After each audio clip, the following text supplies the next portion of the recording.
Kembali lagi bersama aku Nifah di channel Tell the Title, menceritakan sebuah judul Ketika Cinta Harus Bersabar part ke-9.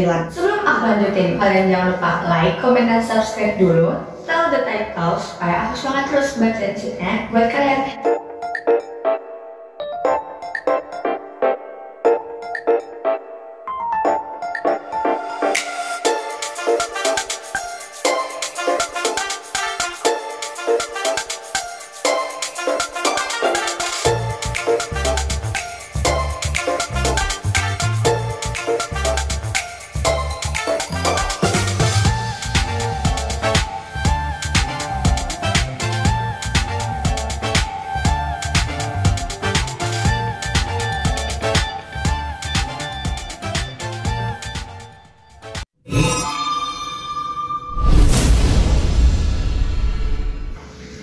Hanya buku harianku yang selama ini selalu menemaniku melewati hari-hari baruku yang kujalani bersama Mas Yusuf.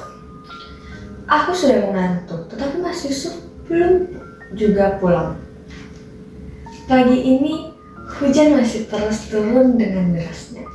Kebetulan hari ini adalah hari Ahad, jadi tidak ada kegiatan yang mengharuskan aku keluar rumah. Dan aku putuskan untuk tetap di rumah dan kembali duduk di depan komputerku untuk meneruskan tulisanku. Jam dinding sudah menunjukkan pukul 7.00 WIB. Kulihat Mas Yusuf sudah menonton televisi. Aku sedang memasak nasi goreng sarapan paginya. Setelah itu kami sarapan bersama, tapi tanpa ada perbincangan yang sangat berarti. Setelah selesai sarapan, aku memasak tumis kangkung dan menggoreng tempe. Tak lupa sambal goreng yang menjadi pelengkap menu masakan hari ini. Setelah selesai masak, aku menuliskan tulisanku. Setelah itu aku melanjutkan sholat duha. Aku mulai terhadir dalam lautan kata-kata sebelum Mas Yusuf memanggilku. Karena ada telepon dari pihak penerbit. Dari pihak penerbit memintaku untuk membuat ucapan terima kasih karena novelku akan segera diterbitkan. Hatiku sangat senang sekali. Berkali-kali kuucapkan rasa syukur yang teramat dalam pada Allah. Baru beberapa baris aku mengetik, Mas Yusuf bertanya padaku, "Ada apa pihak penerbit menelponmu?" katanya. "Memberitahu kalau novel yang ketiga akan segera diproses," jawabku dengan singkat. 2 hari setelah hari itu, aku memutuskan untuk menjenguk Alifa di rumah sakit Pasar Rebo. Keadaan Alifa belum sempat aku beritahukan pada Mas Yusuf. Di kamar 603, aku dapati seorang ibu parubaya tengah duduk di sebelah seorang perempuan berwajah manis yang sangat kukenal, yaitu Alifa. Mungkin ibu itu adalah ibunda Alifa. Sambil tertunduk, dia membaca surat Yasin dengan suara yang sangat pelan. Aku memasuki kamar itu sambil mengucapkan, "Assalamualaikum Ibu, saya Dinda, sahabatnya Alifa." "Oh iya, terima kasih ya sudah mau datang menjenguk Alifa," sahut ibu itu. Gadis cantik dan ayu itu kini terbaring lemah, tak berdaya di kasur rumah sakit. Wajahnya terlihat pucat dan tubuhnya tampak begitu kurus dan ditutupi dengan selimut tebal. "Sejak kapan Alifa masuk rumah sakit, Bu?" tanyaku. "Ya, sekitar 2 minggu yang lalu. Awal masuk ke sini sih masih bisa makan, minum, sholat, bicara juga masih bisa sedikit-sedikit. Tapi makin kesini kondisinya sedikit menurun. Sabar ya Bu," ucapku padanya. Bu Rati hanya mengangguk sambil menghapus air matanya. Tanpa terasa kedua mataku basah. Sejurus kemudian timbul perasaan yang tiba-tiba saja menyusup ke dalam sukmaku. Aku begitu sedih melihat Alifa terbaring koma di rumah sakit. Saat lamanya aku berada di sana, tiba-tiba ada seorang dokter cantik yang datang untuk memeriksakan keadaan Alifa. Setelah memeriksa keadaan Alifa, Dokter Melisa berbincang sedikit dengan Bu Rati. "Bagaimana Dok keadaannya? Apa ada kemajuan?" tanya Bu Rati.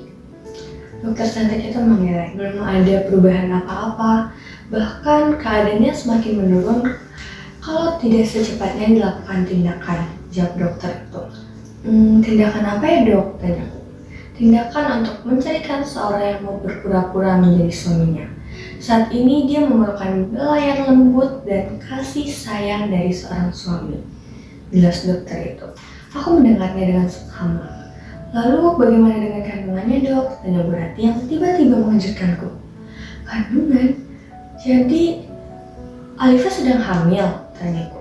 Iya katanya. Usia kandungannya baru 2 bulan. Alhamdulillah janin yang ada dalam kandungannya tidak mengalami penurunan. Kalau dibiarkan terus seperti ini, saya tidak bisa menjamin kalau usia kandungannya bisa bertahan lama. Maka dari itu harus ada yang mau berpura-pura atau mungkin ada seorang laki-laki yang berkenan menikahinya dan bersedia menjadi suami keduanya menggantikan suami pertamanya yang meninggal. Sehingga Ibu Alifa merasakan kasih sayang itu kembali dari seorang suami yang ia dapatkan. Jas dokter Melisa. Aku hanya terdiam, tak berbicara apa-apa. Alifa memang seharusnya mendapatkan kasih sayang itu. Tapi Allah telah mengambil suaminya dari sisinya. Sedangkan aku, nasibku sungguh kontras sekali dengan kehidupan Alifa. Sudah hampir setahun aku menikah, namun sampai detik ini aku belum juga mendapatkan kasih sayang itu. Kasih sayang yang memang seharusnya aku dapatkan dari seorang suami. Bu Rati mengejutkanku dengan tegurannya. Nak Dinda, katanya.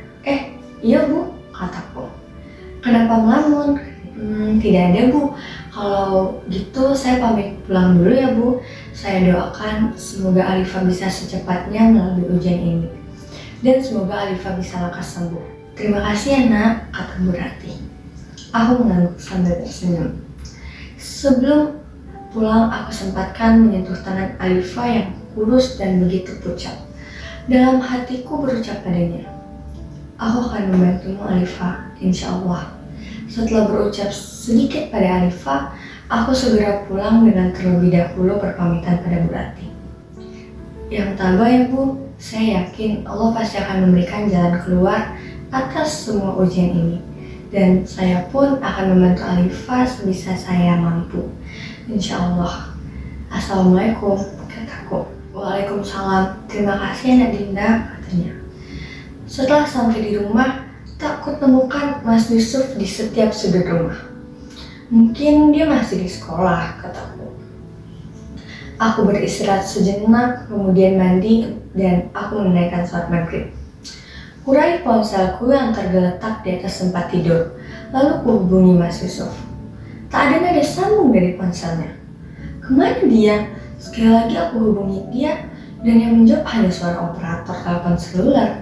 Maaf, nomor yang Anda hubungi sedang tidak aktif. Cobalah beberapa saat lagi, atau tinggalkan pesan setelah nada berikut. Hanya itu saja yang kudengar. Aku coba berkali-kali, namun juga tidak bisa. Putuskan untuknya mengirimnya SMS.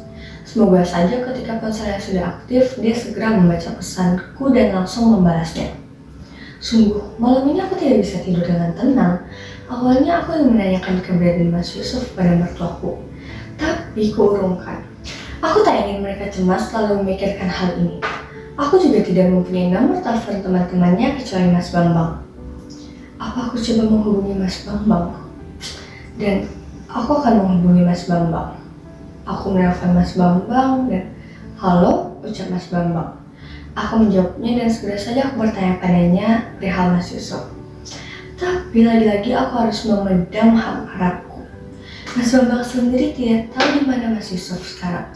Yang dia tahu sepulang dari mengajar pukul 2 siang, Mas Yusuf langsung pulang dengan tergesa-gesa. Setelah mengucapkan terima kasih pada Mas Bambang, aku segera menutup teleponnya. Yang menjadi pikiranku, mengapa Mas Yusuf pulang dengan tergesa-gesa? Apakah jangan-jangan dia sudah mengetahui kondisi Alifa sekarang? Dia pergi menjenguknya? Aku tak mau memikirkan hal itu. Biarkan waktu saja yang menunjukkan segalanya. Dan saat ini sebaiknya aku ingin tidur dan mengistirahatkan tubuhku yang sudah seharian beraktivitas. Pukul 1 malam aku terbangun. Aku masih memikirkan, di mana Mas Yusuf malam ini? Aku takut terjadi apa-apa padanya. Tiba-tiba aku menangis. Entah apa yang membuatku menangis. Aku ingat sholat tahajud. Setelah mengambil air wudhu, aku langsung melaksanakan sholat tahajud dan bermunajat padanya untuk keselamatan Mas Yusuf dimanapun dia berada. Aku berdiri di depan jendela kamarku sambil membuka sedikit gorden yang menutupnya. Di luar sangat gelap. Jalanan hanya diterangi dengan beberapa lampu neon yang tersambung oleh rumah warga. Kuputar kembali ingatanku 1 tahun yang lalu. Ingatanku ketika keluarga Mas Yusuf datang ke rumah untuk melamarku, lalu surat dari Mas Yusuf kukira surat cinta, namun ternyata surat yang amat menyakitkanku. Dan berbagai sikap-sikap Mas Yusuf yang sampai sekarang tidak bisa aku mengerti kenapa dia belum bisa menerimaku sebagai seorang istrinya. Semua ingatan-ingatan itu membuat air mataku basah dan akhirnya aku menangis. Aku melangkah ke ruang kerjaku. Tiba-tiba aku melihat sebuah tape recorder yang sudah sejak lama aku taruh di laci. Di dalamnya terdapat sebuah kaset kosong yang aku ingat. Kaset itu pernah aku gunakan untuk mewawancarai seorang narasumber untuk keperluan majalah di tempatku bekerja. Kuurungkan niatku menulis di buku harian dan aku putuskan untuk merekam suaraku di tape recorder itu. Akan kukeluarkan seluruh perasaanku selama ini tentang hatiku, tentang Mas Yusuf, dan tentang Alifa. Recorder aku nyalakan dan aku mulai bercerita. Tuhanku, hanya Engkau saja yang mengetahui isi hatiku. Hanya Engkau sajalah yang menjaga hati dan perasaanku sehingga aku bisa kuat dan tegar sampai saat ini. Tuhanku, aku sudah tidak tahu lagi bagaimana rasanya mencintai dan dicintai. Hatiku telah membeku. 1 tahun sudah hidup sebagai seorang istri. Hidup tanpa kasih sayang dan perhatian dari seorang suami yang aku kasihi. Hidup penuh dengan kepasrahan dalam menanti cintanya untukku. Robby, sungguh aku sangat mencintainya. Sungguh aku menyayanginya. Tapi kenapa sampai ini tak sedikit rasa cinta itu ia berikan padaku? Apakah ada yang kurang dalam pengabdianku padanya? Apakah ada yang tidak diinginkannya dariku sebagai seorang istri? Sudah cukup sabar rasanya aku menahan semua ini. Menahan rasa cinta yang tak kunjung terbalas olehnya. Katakan padaku, ya Allah, kapan sekiranya dia mau membukakan pintu hatinya untukku? Malam ini aku sendiri, dan lagi-lagi aku harus mengeluarkan air mata untuknya, yang sekarang entah berada di mana. Aku lelah, ya Allah, bahkan untuk mencintainya saja aku rasa sudah tak sanggup lagi. Tapi tak sedikit pun aku berniat menghilangkan dia dari ingatanku. Biarlah aku menanggung derita ini di atas rasa cinta yang kuusahakan untuk tetap bertahan. Ya Allah, aku memaafkan segala sikapnya selama ini padaku. Aku mohon, janganlah Engkau mencatat segala perbuatannya itu sebagai suatu kezaliman. Sungguh aku memaafkannya dan aku ikhlas dalam semua keadaan ini. Aku hanya ingin Kau menempatkan dia di tempat yang layak di sisimu. Aku mohon, ya Allah, selama ini aku menjadi istrinya, mungkin banyak kekurangan yang hadir pada diriku yang dia tidak sukai. Aku mohon, bantulah aku memperbaiki semuanya. Bantulah aku membahagiakan dirinya meskipun hal itu amat sangat menyakitkan untukku. Sekiranya Engkau mengizinkan, biarkanlah aku berbagi cinta pada yang lain. Biarkanlah aku berbagi hidup pada hamba yang lain yang namanya sudah sejak lama bertahta di dalam relung hatinya. Tegarkanlah hatiku ketika aku harus menyaksikan waktu membawa suamiku pergi pada bunga yang lain. Kuatkanlah imanku ketika aku harus berbagi suami pada yang lain, pada Alifa. Aku hanya berharap satu pahala darimu, karena aku tahu Alifa membutuhkan seorang suami dan bayi yang ada dalam kandungannya butuh seorang ayah. Jika sosok itu adalah suamiku, maka dengan segenap hati dan jiwa aku bersedia. Selesai merekam suaraku dalam tape recorder sambil terisak, ku simpan kaset rekaman dan tape recordernya di dalam laci mejaku. Dan aku kembali untuk tidur dengan perasaan yang masih gundah memikirkan Mas Yusuf. Pagi hari, pintu rumah ada yang membuka. "Dari mana, Mas?" tanyaku padanya. Tapi Mas Yusuf hanya diam. Dia hanya diam. "Mas, kamu dari mana? Aku sudah tanya." "Sudahlah," katanya. Aku sangat terkejut. "Kamu selalu mau tahu saja urusanku." Aku benar-benar kaget mendengar bentakan Mas Yusuf. Aku masih terdiam sementara Mas Yusuf kembali bersuara. "Yang pasti aku tidak berselingkuh, karena hal itu tidak mungkin aku lakukan." "Ya, aku tahu hal itu," kataku.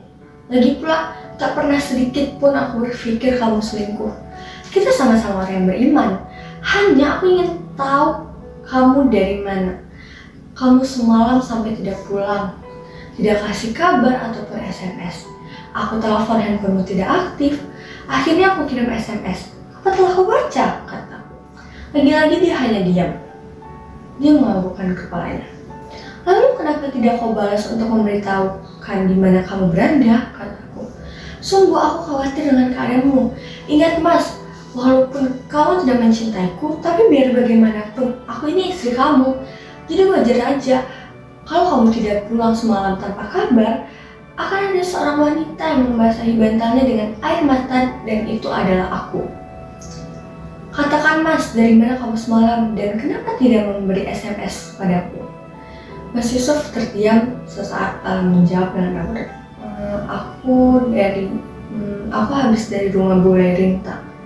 "Bule Rinta?" putusku dengan penuh tanya. "Ada apa dengan Bule Rinta?" "Kemarin di rumahnya ada acara selamatan anaknya yang mau dikitan." "Selamatan? Di rumah Bule Rinta ada selamatan?" kataku. "Kenapa kamu tidak memberitahuku kalau di rumah Bule Rinta ada selamatan? Kalau aku tahu kan aku bisa datang. Kenapa kamu tidak memberitahuku, Mas? Kenapa kamu hanya pergi sendiri?" "Ya, karena acara kemarin itu baru hanya selamatan. Nanti kalau acara khitanannya akan dilaksanakan, baru aku kasih tahu," jawab Mas Yusuf. "Kamu terlalu, Mas. Kamu anggap apa aku? Apa kata keluarga kamu ketika melihat kamu datang sendiri? Apa kamu juga ingin membuat mereka jadi membenci aku? Ingat Mas, mereka tahunya kita saling mencintai dan kamu juga harus ingat, aku ini istri kamu, wanita yang sudah sah kamu nikahi setahun yang lalu. Aku harap kamu tidak melupakan hal itu. Tolonglah Mas, untuk urusan keluargamu janganlah terlalu tertutup padaku. Setahun Mas, sudah setahun kita menikah, tapi sejujur aku tidak pernah merasakan bahagianya menjadi seorang istri. Katakan padaku Mas, apakah ini kesalahanku juga sehingga aku tidak mencintaiku? Apakah ini kesalahanku jika kau menikahiku? Di mana letak kesalahanku sehingga kau tega menghukumku seberat ini? Di mana Mas?" kata. Aku tak kuat lagi menahan air mata ini. Aku menunduk sementara Mas Yusuf hanya berdiri diam di tempatnya. "Mungkin sudah saatnya aku mengatakan hal ini," ucapku penuh dengan ketegasan. Nah, kira-kira apa yang mau dikatain Alifa? Segitu dulu cerita Ketika Cinta Harus Bersabar part ke-9. Kita lanjut ke part 10. Tunggu ya. Dadah. Jadikan aku satu bintang yang terindah dalam hidupmu, agar kau selalu dekat denganku. Jadikan aku satu cinta yang terindah dalam hidupmu, agar ku selalu dekat denganmu.